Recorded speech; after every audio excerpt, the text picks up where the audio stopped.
আসসালামু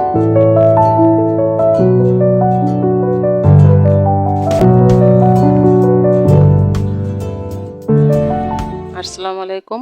ঘরোয়া রান্নাঘরে আপনাদেরকে আজ আমি হাঁস রান্না করে দেখাবো। আসছে শীত, যা সবার বাড়িতেই আমরা কম বেশি হাঁস খেয়ে থাকি। হাঁসটি আমি আগে থেকে পরিষ্কার করে নিয়েছিলাম, এখন আমি পুড়িয়ে নিচ্ছি। ভালোভাবে পোড়াতে হবে হাঁস।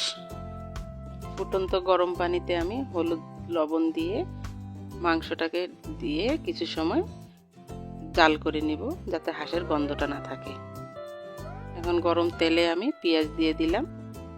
পেঁয়াজটা নরম হয়ে আসা পর্যন্ত আমি অপেক্ষা করব। নরম হয়ে এসেছে, এখন আমি আদা রসুন জিরা বাটা, মরিচ লবণ এবং হলুদ দিয়ে দিয়েছি। পানি দিয়ে মশলাটাকে ভালোভাবে কষিয়ে নেব।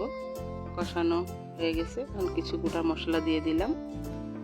মাংসটা দিয়ে আমি ভালোভাবে কষাবো বেশ কিছু সময় ধরে। কষানো হয়ে গেলে আমি তাতে পরিমাণ মতন পানি দিব।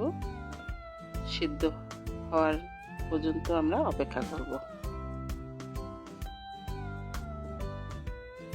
ঢাকনা দিয়ে আমি কিছু সময় রেখে দিব।